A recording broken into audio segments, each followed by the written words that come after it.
घर में खाने को लाले पड़े हुए हैं, और चूड़ी हमारी बेटियों को 500 रुपए की चाहिए।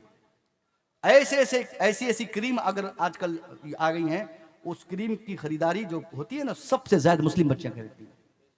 अरे अल्लाह ने आपको इतना हसीन बनाया है, अल्लाह ने आपके हुस्न को छुपाने के लिए जो निकाब और पर्दे का ज़ाब्ता दिया है, आपको पर्दे में रहना है, और आपकी तमाम जीनत, आपके तमाम आशाइश और आपकी तमाम खूबसूरती का असल हकदार आपके घर पे है ही नहीं, तो फिर क्रीम खरीदने का मतलब क्या होता है?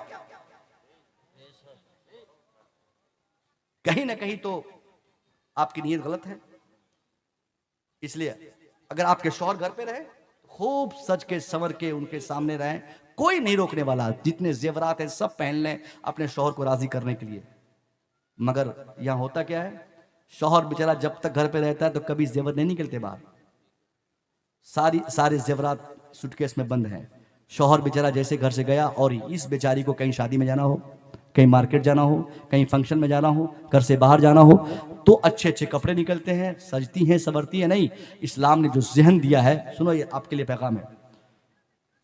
जब शौहर की आमद की खबर हो जाए कि मेरा शौहर शाम को घर कमा के आ रहा है, या 1 साल के बाद बाहर से घर आ रहा है, तो आप पर जरूरी है, लाजिम है कि आप उस दिन बतौर खास अपने आप को सजाने का एहतमाम करना है, ताकि आपके शौहर की निगाह आप पर पड़े, किसी और पे नहीं पड़े। मगर यहां क्या है, दिन भर आप कमा के घर जाइए, जैसे घर पहुंचते हैं तो घर में चेहरा ऐसा लटका के बैठी रहती है कि बहुत सारे लोग ये फैसला करते हैं कि मैं बाहर ही ठीक था, है ना। ये कर दिए, वो कर दिया, मतलब तमाम तरह की शिकायतें, कभी इनकी शिकायत की फेरिस्त कम ही नहीं होती। अरे मेरी बहनों, कम से कम अपने शौहर को आने दो तो घर, कायदे से नाश्ता दो, पानी दो, खाना खिलाओ, फिर तेरी शिकायत बेचारा सुनने के लिए तो जिंदा है ही है वो। पूरी जिंदगी उनको शिकायत सुननी है और उसको शिकायत के मुताबिक उनको काम करना है। कम से कम उस बेचारे को वहां पे रहने दो, आराम से आराम करने दो। दरवाजे पर आते ही बरस पड़ती है, और अगर कुछ लोग डर से नहीं भी बरसती है तो उनका चेहरे का जोग्राफिया इतना बदल जाता है कि शौहर बेचारा घबरा के उस घर में जल्दी से खाना खा के सो जाता है और सुबह फौरन भागता है। ऐसे घर में कभी बरकत नहीं आएगी। अगर आपका शौहर आपसे खुश नहीं है, शौहर अगर आपसे डरता हो, तो ये कोई जिंदगी है? क्या डरा कर रखना चाहते हैं अपने शौहर को आप? और आप अपनी बीवी को डरा कर रखेंगे, ये भी जिंदगी है? आप भी जब घर जाएं तो हुजूर ने फरमाया कि जब तुम घर जाओ तो कंघी कर लिया करो, बाल को सुलझा लिया करो। हदीस शरीफ है, हुजूर ने फरमाया कि जब तुम घर जाओ तो बाल को सुलझा लिया करो, मतलब संवर जाओ। तो हमको कहा गया मर्दों को कि तुम जब अपना घर जाओ, ताकि तेरा चेहरा देखकर तेरी बीवी खुश हो जाए और ये कहे कि दुनिया में कोई लड़का मेरी जरूरत पूरी नहीं कर सकता, कोई मेरे नजदीक बादशाह नहीं, असल मेरा बादशाह कोई है, मेरा कोई हीरो है तो मेरा शौहर है। समझ गए? तो आप भी सज के जाए, और बहनों से गुजारिश है कि आप भी सजा ना जाए तो सिर्फ अपने शौहर के लिए। ये इल्जामी बातें आ गई बतौर तफहीम, तो मैंने बता दिया आपको। इंशाल्लाह इस पर भी हमारी बेटियां अमल करेंगी। मैं कह रहा था कि आप अपनी पूरी ताकत अपने बच्चों की तालीम पे खर्च करें, क्योंकि बच्चों की तालीम की जिम्मेदारी, जहां तक मैं समझ पाता हूं, 10-15 साल तक की तालीम की जिम्मेदारी वो खास तौर पे बहनों की होती है, माओं की होती है। माएं हमारी चाह लेंगी तब उनके बच्चे कभी नहीं बिगड़ सकते। अगर मां अगर अनदेखी करेगी तो जाहिर सी बात है, बाप 50,000 नहीं 50 लाख रुपया महीना खर्च कमा ले, अगर उसके घर की औरतें अगर पढ़ाना नहीं चाहेंगी तो बच्चा नहीं पढ़ पाएगा। इसलिए आप भी सुबह उठें, सुबह उठते अपने बच्चों को उठाएं, खुद नमाज पढ़ें, बच्चों को भी नमाज पढ़ाएं, बच्चों से नमाज पढ़वाएं, कुरान शरीफ भी उनसे पढ़ने का है, आप भी कुरान पढ़ें, बच्चे भी कुरान पढ़ेंगे। फिर उसके बाद जब स्कूल का टाइम हो जाए, बच्चों को स्कूल छोड़ने का इंतजाम करें, बच्चों के लिए टिफिन तैयार करें, बच्चों को वक्त पे पैसे दें, मदरसे में पढ़ता है तो मदरसे में भेजें। ये सारे काम करना आपकी जिम्मेदारी है। अगर आप ही 10 बजे दिन में उठेंगी और ये तवक्को करेंगे मेरा बेटा पढ़ लिख के अच्छा आदमी बनेगा, तो कभी नहीं हो सकता है। वैसे तो हम लोग उठते ही 10 बजे ना, देर रात तक जगना और बहुत लेट तक सोना कोई मुसलमानों से सीखे, जबकि मुसलमानों में ये फितने जो आए हैं ये लेटेस्ट 10-20 सालों में आए हैं। वरना हुजूर ने फरमाया कि तुम रात में जल्दी खा के नमाज पढ़ के सो जाओ और फजर के वक्त जल्दी से उठ जाओ। आज जो फौज की तैयारी करते हैं लोग, पुलिस की तैयारी करते हैं, रोड पे हम लोग फजर के टाइम पे जब जाते हैं तो बेतहाशा लोग दौड़ लगाते हैं, बच्चे दौड़ते हैं, सुनिएगा, आप नौकरी मांगते लोगों से, कोई जी ये जी वो जी कोई नौकरी देने के लिए आपको घर पे नहीं आएंगे, आपको उसके लिए तैयारी करनी पड़ेगी, आपको प्रिपरेशन करना पड़ेगा। कितने बच्चे फौज की तैयारी कर रहे हैं यहाँ पे बताइए? ये क्या तैयारी करेगा फौज की 10 बजे सोने वाला? जो फौज की तैयारी करता है, जो पुलिस बनना चाहता है, वो सुबह 4 बजे उठता है और उनके बच्चे दौड़ते हैं, परेड लगाते हैं, कोशिशें करते हैं, और यहाँ बाप सोया है, माँ सोई है, भाई सोया है, दादा सोए हैं, सब लोग सोए हैं, फजर की नमाज खत्म हो गई, धूप निकल गई, नाश्ते का टाइम हो गया, उसके बाद सोकर उठते ही उनको चाय और बिस्किट चाहिए। अब ये बोलेगा हमको फौज में जाना है, इसलिए आपको जल्दी सोना है और लेट तक नहीं सोना है, तुरंत उठना है, वर्जिश करनी है, फौज की तैयारी करनी है, पुलिस की तैयारी करनी है, तालीमी माहौल को आगे बढ़ाना है। नौकरी पाने के लिए आप अपने आप को इस कदर कैपेबल बना दें कि दुनिया मजबूर हो जाए आपको नौकरी देने पर। अगर आपको लगता है कि आपका ये दुश्मन है ये लोग, मैं बताऊं 2017 में बहुत बड़ी बात बता रहा हूं, अगर आपके बच्चे पढ़ेंगे तो दुनिया में कोई भी आपका मुकाबला नहीं कर पाएगा। 2017 हिंदुस्तान की आजादी के 3 साल के बाद, बात समझ में नहीं आई? हिंदुस्तान की आजादी के 3 साल के बाद, 14 में हिंदुस्तान आजाद हुआ, 15, 16, 17, 3 साल के बाद यूपीएससी का एग्जाम हुआ। हम भी 14 ही बोलते हैं, कोई शरीक गुनाह थोड़ी है, जो बोलने के 14 बोलने के 14 बोलेंगे, अभी बोलने के अभी बोलेंगे, हमको क्या दिक्कत है भाई? 14 बोलवाओ, 14 बोलेंगे। तो 2014 में हिंदुस्तान आजाद हुआ, 14 की आजादी के बाद 3 साल के बाद उत्तर प्रदेश भी आजाद हो गया था। 17 में यूपीएससी का एग्जाम हुआ, उस एग्जाम में जब रिजल्ट की तैयारी की गई, उस रिजल्ट की फेरिस्त जब मैंने पढ़ा, उस फेरिस्त में एक नुमाया तौर पे एक नाम था जिसको मैं बताना चाह रहा हूं। 17 में हमारी जमात का एक आलिम मौलाना शाहिद रजा मिसबाही, हमारे दोस्त, आप लोग जानते हैं शाहिद रजा मिसबाही को? नाम सुनेंगे आप लोग? ये बिहार के गया जिला के रहने वाले। अगर आपको लगता है कि आपका कोई दुश्मन बैठा है आपके बच्चों को फेल करने के लिए, आपके बच्चों की ताकत को रोकने के लिए, आपके बच्चों की तरक्की को रोकने के लिए, तो इस निहत से ये जुमला और ये फिक्र आपके लिए बहुत बेनिफिशियल रह सकती है। 2017 में जब एग्जाम की तैयारी के लिए किया और फॉर्म फिलअप किया, एग्जाम में बैठा, 18 में जब रिजल्ट आया, उस रिजल्ट की जब फेरिस्त बनाई गई, उस फेरिस्त में जहां गीता का नाम, सीता का नाम, सोहन का नाम, मोहन का नाम, गणेश का नाम, रमेश का नाम था, उसी फेरिस्त में नुमाया तौर पर 5 टाइम नमाज पढ़ने वाला, एक मुश्त दाढ़ी रखने वाला, बरकाती टोपी लगाने वाला आलिम बाअमल शाहिद रजा मिसबाही का भी नाम शामिल था। अब बताइए, अगर कोई आपका दुश्मन होता, शाहिद रजा मिसबाही आईएएस नहीं बन पाता, कम से कम शाहिद तो नहीं बन पाता, क्योंकि शाहिद की तस्वीर देख के भी नहीं तो सही, कम से कम इंटरव्यू में देख के ही तो लोग समझ लेते कि ये 1 नंबर का मुल्ला है, उसको वही फेल कर देता। मगर अपने अंदर इतनी काबिलियत उस बंदे खुदा ने बनाई थी, कायम की थी, इसकी काबिलियत की बुनियाद पर लोग हार गए और वो आईएएस बन गया, आईएएस अधिकारी बना वो। तो आप भी आंख बंद करके अपने बच्चों को पढ़ाइए, ये मत सोचिए कि वो फेल कर देगा, वो फेल कर देगा, वो हटा देगा, वो भगा देगा, वो नौकरी पाने नहीं देगा, वो तरक्की करने नहीं देगा, ये सिर्फ कमजोरी की अलामत है। आप पढ़ाइए तो सही, दुनिया की हर ताकत आपके सामने झुक जाएगी, तालीम और कलम और किताब के नॉलेज के आगे दुनिया में कोई ताकत काम नहीं आएगी। काम होगा ना? पढ़ाइएगा आप, अरे पढ़ाइएगा। और जो अब तक नहीं पढ़ा है वो क्या करेंगे? बुढ़ा हो गया, अब तक पढ़ा ही नहीं है, उनके लिए क्या है? अगर आप नहीं पढ़ पाए हैं तो आप कुछ ऐसा माहौल बनाइए कि आपके आने वाली नस्लें कम से कम पढ़ ले। ये नहीं कि हम जाहिल हैं तो कैसे बच्चों को पढ़ाएंगे, हम अनपढ़ हैं तो हमारे बच्चे आगे नहीं बढ़ सकते। ए बाबू, ए लड़का छोटू, कहां जा रहा है यार? बैठो यार, अभी तो बातें बहुत सारी बाकी है, कल हम थोड़ी मिलेंगे आपको। मुझे तकरीर करनी होती ना, मैं करामत बताता अभी, और ऐसी करामत बताता कि आप मस्त हो जाते कि ऐसा भी होता है क्या। मैं बता देता कोई वली के बारे में अभी आपको कि वो नमाज़े असर का वक्त हुआ, ट्रेन पे जा रहे थे, पूरी ट्रेन खराब हो गई, प्लेटफॉर्म पे हजरत उतरे, नमाज पढ़े, फिर बैठे, फिर उसके बाद ट्रेन चालू हो गई, नारे तकबीर, ये आप लोग बोलते। मगर मैं उसमें आपको उलझाना नहीं चाह रहा हूँ, बिल्कुल सलीके से, संजीदगी से मैं गुफ्तगू कर रहा हूँ। क्या हजरत सद्दाम भाई, आप तो पूरी टीम के साथ आए हुए हैं। इसलिए वो करामत सुनने के लिए कोई दूसरे जलसा जाइएगा, आप मेरी बात सुनिए, पॉइंट टू पॉइंट सुनिए।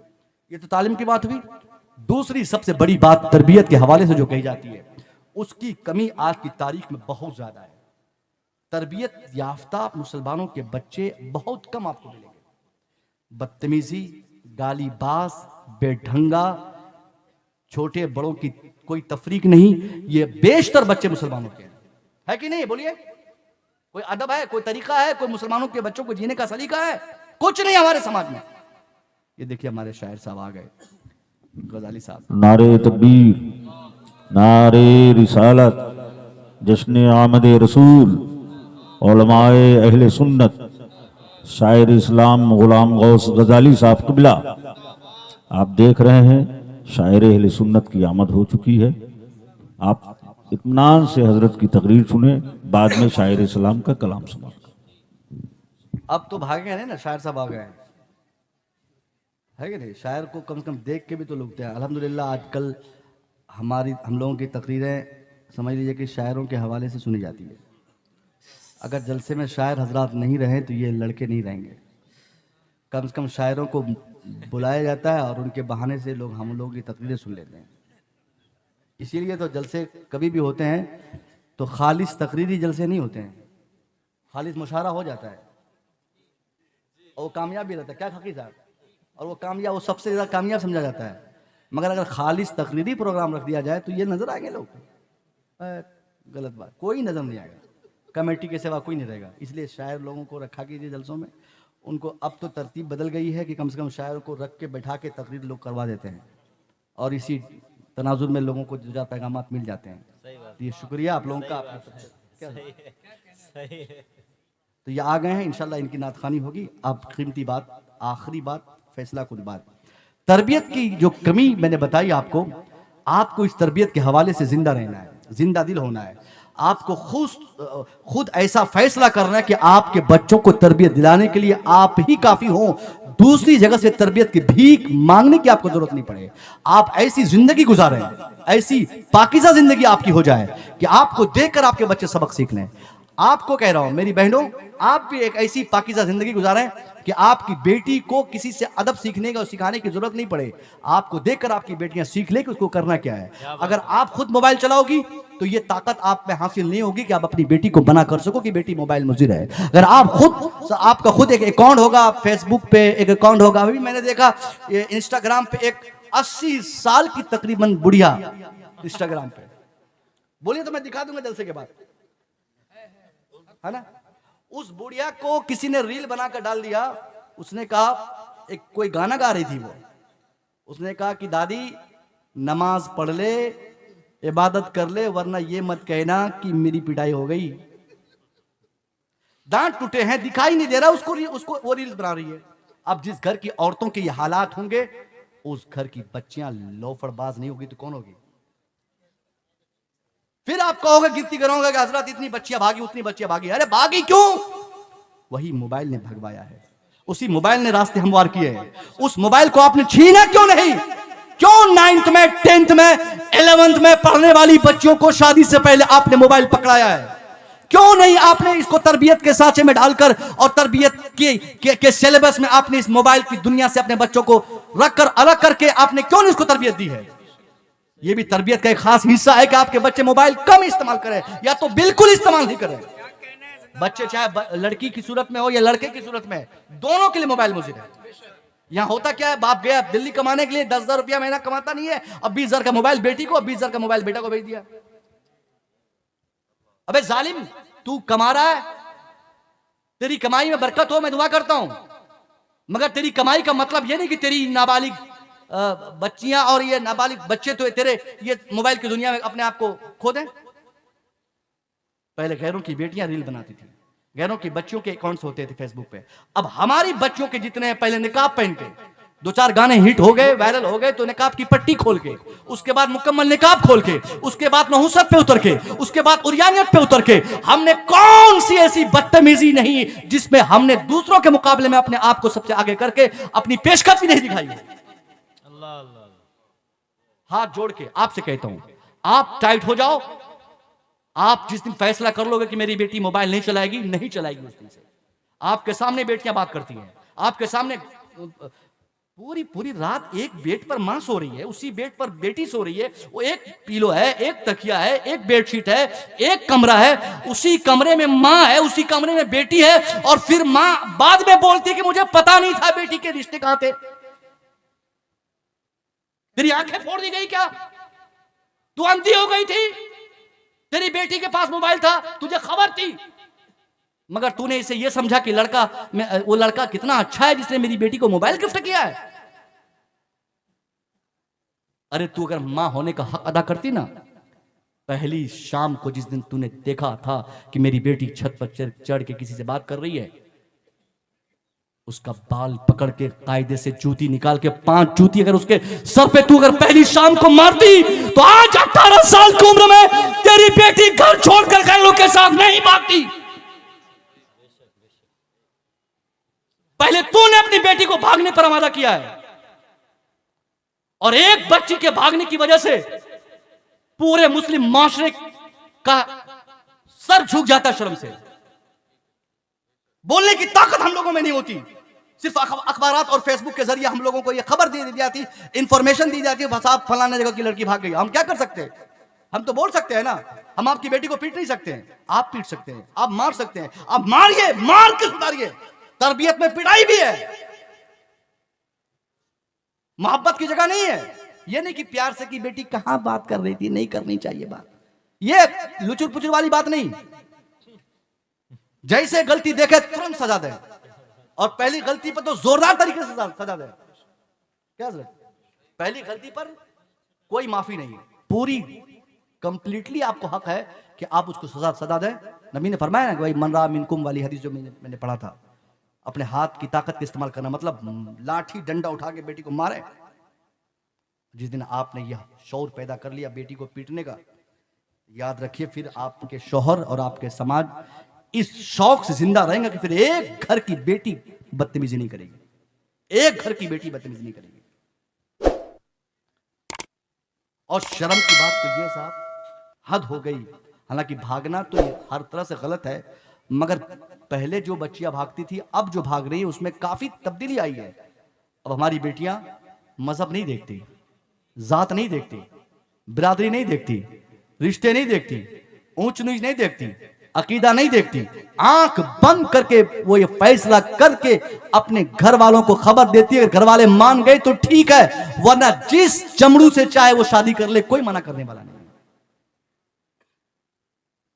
अल्लाह के वास्ते मेरी बेटियों, मेरी बहनों, मैं तुझसे यही पैगाम दूं कि दुनिया के किसी लड़के को अगर आपने देखा है, अगर आपको पसंद है, ये बात जलसे में बड़ी हिम्मत के साथ मैं कह रहा हूं, बड़ी हिम्मत के साथ, दुनिया का कोई लड़का आपको अगर चाहता है तो मैं कसम खा के कह सकता हूं, आपके बाप से ज्यादा आपसे प्यार करने वाला नहीं हो सकता। क्या बात है, वाह वाह वाह वाह, जिंदाबाद। हर बेटी का सबसे बड़ा प्यार करने वाला और सच्चा प्यार करने वाला अगर धरती पर लड़कों की जिंसियत में अगर कोई है तो वो सिर्फ और सिर्फ उसका बाप और उसका भाई है।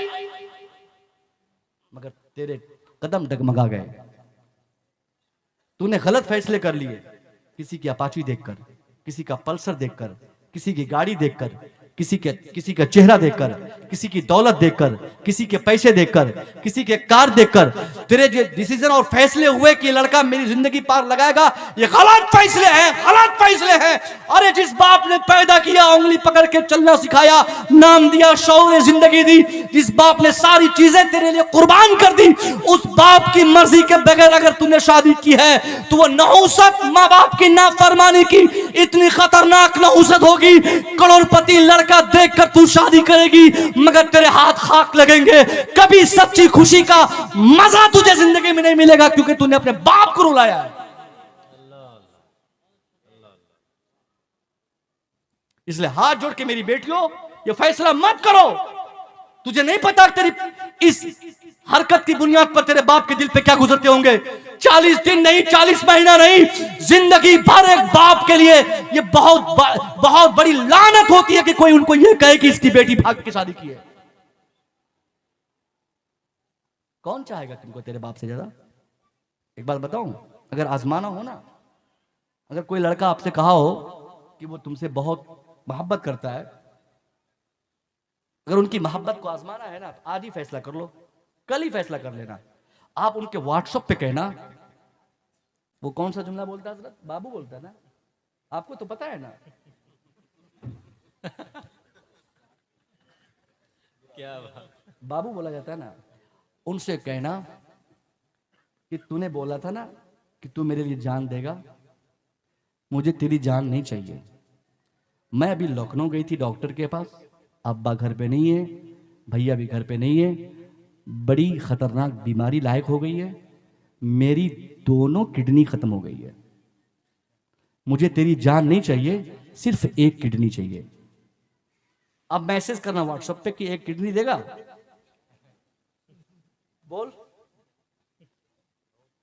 वो लड़का आज ही रात में अभी जैसे मैसेज पढ़ेगा तुरंत आपका नंबर ब्लॉक मारेगा। पहले बोलेगा मैं तो मजाक में इनसे बोला था कि मैं जान दूंगा, ये तो जान लेने पे आमादा हो गई।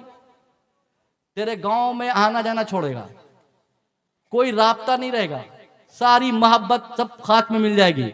और वाकईतन अगर तेरी तबीयत खराब हो जाए, किडनियां फेल हो जाए, बाप के पास पैसे न हो, इमाम साहब के पास आकर भी तेरा बाप कहने पर मजबूर होंगे कि हजरत ऐलान आम फरमाइए कि गांव के लोग हमें 10-20 दे दे, मेरी बेटी की तबीयत खराब है हजरत, 5 लाख खर्च होने हैं, बेटी का ऑपरेशन होना है, किडनी का इंतजाम करना है।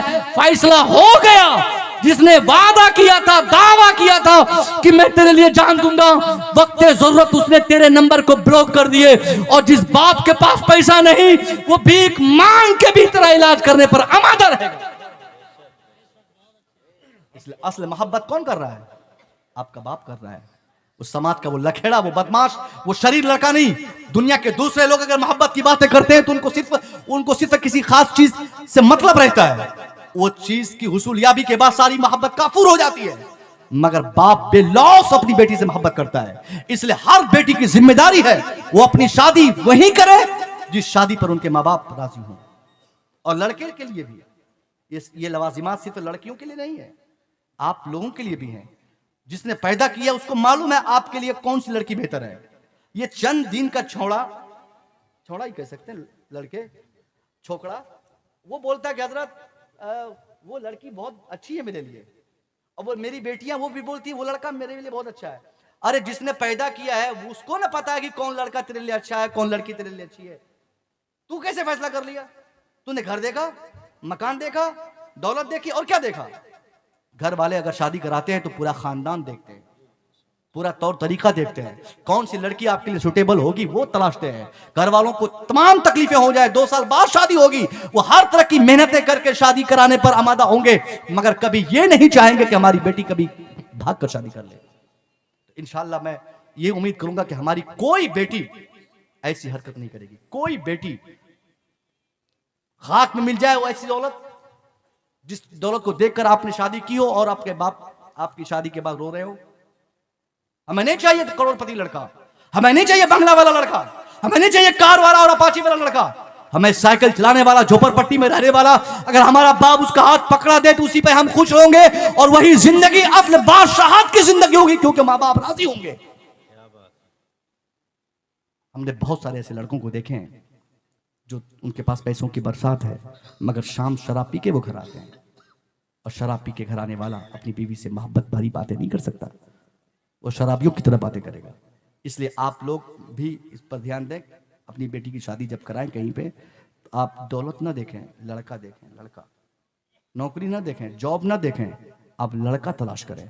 ढंग का लड़का उसी को कहा जाता है जो सामाजिक हो, जो सोशलिस्ट हो, जो सामाजिक एतबार से तमाम ज़रूरतों की तकमील कर सकता हो। अगर ये तमाम लवाजिमात को देखकर अगर आपने बच्चों की शादी कराई है तो कभी आपका समाज चलेगा नहीं। ये बुनियादी तौर पर बहुत सारी बातें बताई गई, जिसमें ये आखिरी वाली जो बात थी मेरे ख्याल से ये ज़्यादा मुतासिर होगी हमारी बच्चों के लिए। और दूसरी चीज़, आप पर्दे को लाजिम कर लो, गैरों से हो या अपनों से हो, जो गैर महरम है उनसे बात तक करना, उनसे खलवत हराम है, हराम है, हराम। हमारे यहाँ क्या होता है, हमारे यहाँ मतलब हमारे माशरे में, ये मत सोचिएगा कि हजरत पूर्णिया की बात कर रहे हैं। क्या हजरत ठाकिर साहब, जी जी लड़का बाहर कमा रहा है, फोन किया, रे कहाँ है, साथी को, जा अपनी भाभी को लेके डॉक्टर के यहाँ, क्या उनको मार्केटिंग करा दे। अरे भैया बीवी आपकी है, दूसरा लड़का लेके मार्केटिंग करा रहा है, शर्म नहीं आती आपको?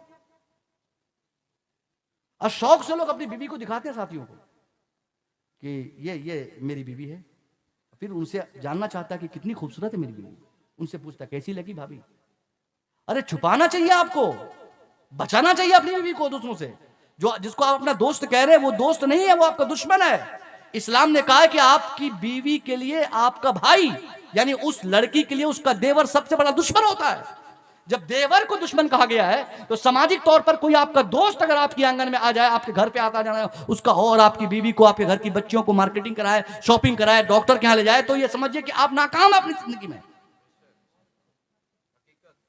बेटी आपकी है, डॉक्टर को आप दिखाने जाएंगे, बीवी आपकी है, शॉपिंग आप कराएंगे, और आप भी किसी के साथ, खाला का बेटा, फूफा का बेटा, चचा का बेटा, किसी के साथ, यहां तक कि अपने देवर के साथ भी कभी भी उनकी कार में, उनकी बाइक पे आप बैठ के कहीं नहीं जाएंगे। इस्लाम इसकी इजाजत नहीं देता। आपको बाइक में बैठाने का हक सिर्फ और सिर्फ आपके शौहर को है, और आप अपने शौहर के साथ जाएंगे, आप अपने भाई के साथ या अपने बाप के साथ, इन लोग जो महरम है आपके, जिनके साथ जाना जायज है, या यूं समझ लीजिए इसका उसूल ज़ाब्ता, जिनके साथ शादी जायज है उनसे खलवत हराम है। जिनसे भी शादी जायज है, जिनसे आपकी शादी हो सकती है, जिनसे निकाह हो सकता है, उनकी बाइक पर बैठकर जाना या उनसे फोन पे बातें करना। फोन आता है, लोग थमा देते हैं अपनी बीवी का फोन, किसी को थमा देते हैं, ले मेरी बीवी से बात कर, होता है कि नहीं? गलत बोल रहा हूं? शादियों में बाज़ाब्ता 2 दिन के बाद आंगन में लड़कियों को, हमारी बेटियों को लोग बिठा देते हैं और सजा के बिठाते हैं। नेताजी आ जाए, प्रधान जी आ जाए, सरपंच साहब आ जाए, फलाने साहब आ जाए, कार वाले आ जाए, मेहमान आ जाए, सब आते हैं 10, 20, 50, 500, 1000 रुपया लेने के चक्कर में हम अपने करोड़ों की दौलत को आंगन में सबके सामने उसका चेहरा खोल देते हैं। ये भी गलत ज़ाब्ता है। आप छुपा कर रखिए बेटी को, बहन को, बीवी को। इज्जत है, हम मुसलमान हैं, हमारे लिए हमारी इज्जत और प्रतिष्ठा ये सबसे बड़ी चीज़ है। ये तमाम बातें ऐसी कही गई हैं जिसके तनाजुर में ये अंदाज़ा लगाया जा सकता है कि शायद ये बातें आपके दिलों में उतरी होंगी और आप, हम सब लोग अपने समाज को बदलने के लिए तैयार होंगे इंशाअल्लाह। फिर किसी महफिल में मौका मिलेगा इसके बाद, चूंकि मैं बिल्कुल रेस्टलेस हो चुका हूँ, बिल्कुल रेस्टलेस। लगातार कई रातों से हजरत को मालूम है कहाँ कहाँ से इधर उधर दौड़ भाग करके मैं यहाँ पहुँचा, सिर्फ इस वजह से कि इस इलाके में मैंने जो महसूस किया था, जो चीज़ें बहुत ज़्यादा आम थी, जो हाईलाइटेड थी, उन टॉपिक्स पे मैंने बात करनी थी और मैंने की, इस उम्मीद के साथ कि आप और हम सब अमल करेंगे इंशाअल्लाह। जब हमारा अमल बेहतर होगा, दुनिया में किसी को यह कुव्वत हासिल नहीं होगी कि हमें मारने, भगाने और हमें अपने मुल्क से, अपने घर से दौड़ाने की बातें करें। पहले हम अपने ईमान और अपने अकीदे के एतबार से कमजोर होते हैं, अब समाजी के एतबार से पहले कमजोरी हमारे माशरे में आती है, फिर जालिमों को यह कुव्वत हासिल होती है कि वो हमको मारने पीटने की बातें करते हैं। वरना अगर आज भी मुसलमान अपनी ताकत का इस्तेमाल करने के लिए आमादा हो जाए, ईमानी कुव्वत को इस्तेमाल में लाए, दुनिया में सारे लोग मुसलमानों से पीछे हो जाएंगे, क्योंकि ईमान की कुव्वत सबसे बड़ी कुव्वत होती है। हमने बड़ी बड़ी बातें की है, अक्सर जलसों में हम सुनते रहते हैं, हमको हुजूर से मोहब्बत है, हमको उनसे मोहब्बत है, हमको रब से मोहब्बत है। हाँ मोहब्बत है, मगर जो मोहब्बत के तकाजे हैं वो हमारे यहाँ नहीं। वो तकाजे ये कहते हैं कि साहब हम उस पर अमल करके अपने आप को हुजूर का सच्चा गुलाम बन के दुनिया को दिखा देंगे, फिर कोई भी हमारे समाज में हमसे शरारत करने की कोशिश नहीं करेगा। हमारी मस्जिदें वीरान होती जा रही हैं, हमारी मस्जिदों में नमाज पढ़ने वालों की तादाद अगर तलाशी जाती है आज की तारीख में, कितने नमाजी होते हैं? 5-7 नमाजी होते हैं। न बच्चा जाता है, न नौजवान जाता है, न हट्टा कट्टा जाता है, न यंग बलटे जाता है, सिर्फ बुजुर्गों के हवाले मस्जिदें छोड़ दी। अब जब मस्जिदें वीरान होती हैं तब अल्लाह उस वीरान मस्जिद को हिफाजत के लिए किसी और के हवाले फरमाता है। ये आप मत बोलिए कि फलाने ने मस्जिद पे कब्जा कर लिया है, नहीं, वो कब्जा नहीं किया है। अल्लाह स्टैंडर्ड लोगों को मुंतखब फरमाता है। जब मुसलमान मस्जिदों को छोड़ देता है तो अल्लाह स्टैंडर्ड टाइप के लोगों के हवाले मस्जिद को करता है कि जा तू अब यहाँ टाइल्स बिछा दे, तू यहाँ अब पहरा डाल दे, तू अब यहाँ पर खास तौर पे इंतजाम कर दे, तू यहाँ अब इसकी हिफाजत कर, अब तू ही झाड़ू लगा। मस्जिद तो मस्जिद कल भी थी, आज भी है, कयामत तक मस्जिद मस्जिद रहती है। बस उसकी हिफाजत की जिम्मेदारी कभी हमारी रहती है और आज किसी और की है। पहले हमने वीरान किया है, आपसे गुजारिश है अपनी मस्जिदों को आप वीरान न करें, नमाजियों से मस्जिदों को भर दें, तब जाकर समाज में बाहर आएंगी, नमाज पढ़ें, इबादत करें। शादियों में डीजे वाली जो बात आई थी, मैं तो पीटने वाली बात कर दिया था, हालांकि वो कहना भी जरूरी था, मगर ये उलमा कराम से गुजारिश है, हमारे चाहने से ही ये लोग डीजे लाते हैं। ये सब कुछ कर सकते हैं, ये डीजे लाएंगे, लखनऊ से नचनिया मंगवा लेंगे, कलकत्ता से पड़ाके मंगवा लेंगे, सब कुछ कर लेंगे, मगर निकाह पढ़ाने वाले गांव से ही मंगाना पड़ेगा। हम और आप तैयार हो जाएं कि निकाह हम नहीं पढ़ाएंगे। और ये सोचते होंगे कि दूसरा मौलवी पढ़ा देगा, कैसे पढ़ा देगा वो? उसको खौफ नहीं है, पढ़ा देगा निकाह हमारे गांव में आके, बच के चला जाएगा वो। मौलवी है तो क्या हुआ? अगर वो गलत को प्रमोट करेगा और उसकी वजह से गलती पर लोग आमादा होंगे और उसमें तब्दीली नहीं आएगी, तो इस वक्त हम ये फैसला करना भूल जाएंगे कि सामने वाला कौन है। आप सख्ती से आप ऐलान कीजिए हजरत, आप मस्जिद में ऐलान कीजिए कि हमारे यहाँ निकाह सिर्फ हम पढ़ाएंगे, और हम निकाह सिर्फ वहीं पढ़ाएंगे जहां पे डीजे नहीं होंगे। एक बार ऐलान करके देखिए ना, डीजे बंद हो जाएंगे। डीजे ही नहीं, एक भी पड़ाका, जिसको फटाका क्या बोलते हैं पता नहीं आप लोग, पड़ाका, एक भी पड़ाके की आवाज आई, इमाम साहब अंदर से कुंडी बंद कर लेंगे, हम अब जाएंगे ही नहीं। तो कौन निकाह पढ़ाएगा? वापस में खाना खा के सब चले जाएंगे, क्योंकि सिक्योरिटी साहब को तो खुतबा याद है नहीं। और अल्हम्दुलिल्लाह अभी हजरत आप कह रहे थे ना, सिक्योरिटी साहब को ये नमाज वजू बनाने का ढंग नहीं है, शुक्रिया मनाइए।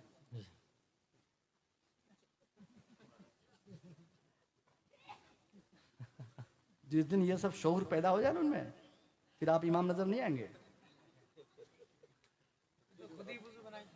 तो जब अल्हम्दुलिल्लाह शरीफ सही से याद नहीं है, फिर भी ये चाहता है कि मैं नमाज पढ़ाऊं। एक वीडियो देखा ना आपने, इमाम बन गया सिक्योरिटी साहब, किरात भी सही से नहीं हो पा रही है, क्योंकि लोग मुकाबला करते हैं ना, सदर साहब, सिक्योरिटी साहब, मेंबर साहब। अरे भैया आप सदर सिक्योरिटी हैं, अल्लाह का आप पर एहसान है, गांव में दूसरे लोगों से अल्लाह खिदमत नहीं लिया, आपसे खिदमत ले रहा है, तो आप कमेटी के सदर है, मौलवी के सदर नहीं है। ये लोग कमेटी के सदर नहीं, मौलवी के सदर समझते हैं अपने को। आप गांव के सदर साहब हैं, मौलवी साहब के सदर कोई नहीं होते हैं। तो ये सदर साहब को खुतबा याद है नहीं, निकाह ये पढ़ा नहीं पाएंगे। तो जब सदर सिक्योरिटी साहब निकाह पढ़ा नहीं पाएंगे और हम पढ़ाना नहीं चाहेंगे, तो शादी होगी कैसे? तो शादी असल हमसे होगी। तो गोया अगर ये डीजे पीजे चलते हैं तो हमारी वजह से चलते हैं। हम लोग इरादा बना ले, तमाम उलमा किराम सब लोग, अरे भैया किसी न किसी मौलवी से ही पढ़ाना होगा। ये मत बोलिए कि एक निकाह छूट गया, अच्छा खासा आता, वो छूट गया, ये वो पढ़वाएगा आप ही से, वो आपसे ही पढ़वाएगा और अच्छी कीमत दे के जाएगा। और आप देख लीजिए शादी में, जहां पर, और मैं किराम से गुजारिश है कि जहां पर मोटी रकम कोई लिया होगा, आपको मालूम हो 5 लाख लिया हो, कार लिया हो, बाइक लिया हो, आप आंख बंद करके कम से कम 10,000 रुपए मांगे उससे, एकदम बिला तामुल आप बोलिए 10,000 रुपए दो, परसेंटेज के हिसाब से दे दो, 1% लिए हुए पैसे के हिसाब से। ये छोटे छोटे कवानीन अगर हम लोग बनाएंगे ना, तो इसके डर से भी ये लोग सुधर जाएंगे। और मैं नौजवानों से कहूंगा, बाबू अगर आप शादी करो ना, फ्री में शादी करो, कभी पैसे मत मांगना। मैंने पैसे मांगने वाले को हमेशा, शादी में पैसे लेकर शादी करने वाले को हमेशा हमने भिखारी पाया, हमेशा परेशान पाया। अगर तोहफतन कोई कुछ दे दे तो ठीक है, जहेज न लेना हराम है, न देना हराम है। हराम नहीं है, मुतलकन हराम नहीं है, जहेज में मांगना हराम है, और देने वाले बाप के लिए नुमाइश करना हराम है। आप में से कोई अगर पैसे वाले हों, उनकी ख्वाहिश है कि मैं अपनी बेटी को जहेज में जहाज दे दूंगा, इस्लाम क्यों मना करेगा भाई? पूरी संपत्ति आप अपनी बेटी को दे दें, कौन रोकेगा? ट्रेन दे दें,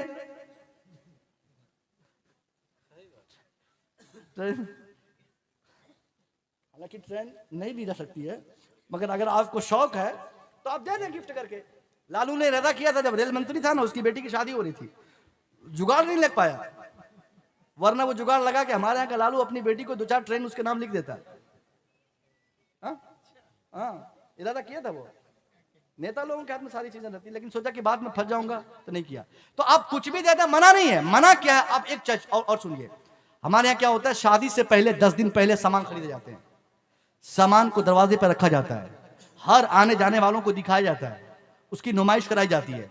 वैसे बाप के लिए मना है, अगर तुझे अल्लाह ने दौलत दी है, आंख बंद करके तू शादी के सामान खरीद, दामाद को जो चाहे 5 लाख नहीं 5 करोड़ दे दे, अगर दामाद नहीं मांगा है सब कुछ दे दे, कोई नहीं मना करेगा। मगर इसके चर्चे आप ना करें, इसको समाज में इसका इश्तिहार ना करें, समाज में सब पे हाईलाइट ना करें, अपना सामान दरवाजे पे लाके ना दिखा दें कि देख मैं अपनी बेटी को ये गाड़ी दिया, मैंने अपनी बेटी के लिए ये सामान खरीदा, मैं अपनी बेटी को दहेज में ये सामान देता। इसलिए ये मना है क्योंकि आपका ताल्लुक जिस समाज में है उस समाज में सारे लोग पैसे वाले नहीं, वहां 2-4-10 गरीब की बच्चियां भी पलती हैं, वहां 10-20 मजदूर क्लास के लोग भी रहते हैं। अगर आपके जरिए खरीदे हुए सामान और वो फर्नीचर, वो फ्रिज, वो गाड़ी, वो पैसे और जो आपने नुमाइश कराया है, अगर एक गरीब की बच्ची देख ली और देखने के बाद उसने ये कह दिया काश मेरा बाप भी ये सामने वाले की तरह होता, मेरा बाप भी इनके तरह अमीर होता, काश मैं भी अमीर की बेटी होती, मेरा बाप भी शादी दिलाते वक्त यही फर्नीचर देता, यही फ्रिज देता, यही कूलर देता, यही वॉशिंग मशीन देता, यही सामान देता, यही पैसा देता, यही गाड़ी देता।